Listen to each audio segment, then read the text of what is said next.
Муртазалиев БШКнын чечими менен макул эместигин билдирди. Мадумаров Москвадан сөөк жеткирүү кызматы 40 000 рубльдан 150 000ге чыкканын айтты. Бейшеналиев Исманкуловдун медициналык борборун имараттан чыгаруу иши жүрүп жатканын билдирди. Саламатсыздарбы, Бизондун көрөрмандары, бүгүнкү күнгө алынган маанилүү жаңылыктар менен тааныша алыңыздар. Өзүнүн округу боюнча лидер болуп чыккан депутаттыкка талапкер Абдрахман Хаджи Муртазалиев борбордук шайлоо комиссиясынын чечими менен макул эместигин билдирди. Бул тууралуу ал өзүнүн социалдык тармактардагы баракчаларына жазган. Что случилось? Что такое, дорогой?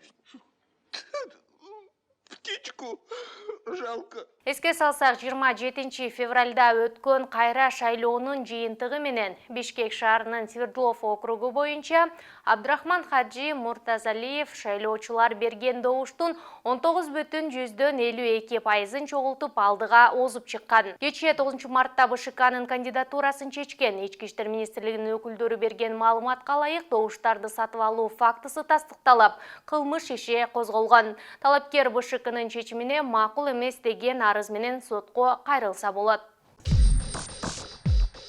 Орусиядан Кыргызстанга келүү үчүн учак билети кымбат болуп жатканы тууралуу маселе Жогорку кеңештин 10 мартындагы жыйынында көтөрүлдү.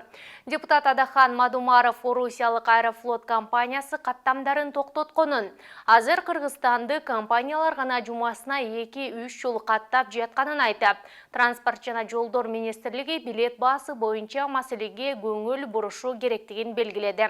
Мадумаров Орусияда каза болгон мекендештердин сөөгүн алып келүүдөгү көйгөйгө өзгөчө көңүл бурууга чакырды.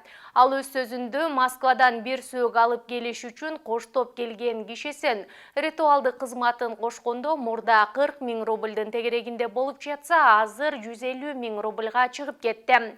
Москвадан Бишкекке бир билет 7 000 болсо, азыр 40 000ге чейин көтөрүп алыптыр авиатрафик компаниясы деди. Сколько?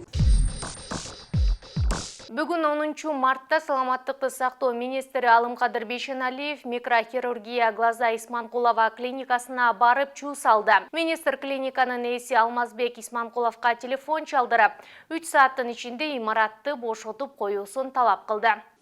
Себеби ал жерге коронавирус инфекциясынан жабыркаган бейтаптар жайгаштырылат.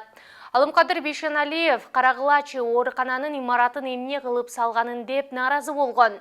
Анын айтымында Алмаз Исманкулов имаратты бошотом деген убадасына турган эмес. 20 күн мурда барып Исманкуловка 20 күндө бошотуп кой десем макул деген. Бүгүн келсем качып атпайбы, телефон чалсам албайт. Анан башкы дарыгерине чал деп сүйлөштүм. Эмне эле алдап качып жүрөсүң? 3 сааттын ичинде чыгып кет дедим. Өзүмдүн жан сакчыларыма тостуруп койдум. Эч кимди киргизбейт деген Бейшеналиев. Министр Алымкадыр Бейшеналиевдин айтуусунда Алмаз Исманкулов өткөн жылы Бишкек мэриясы аркылуу имаратты ижарага алуу мөөнөтүн узартып алган. Бирок министрлик ал келишимди сот аркылуу жокко чыгарган. Ушул жана башка жаңылыктарды Бизон KGZ сайтыбыздан кененирээк окуй аласыздар.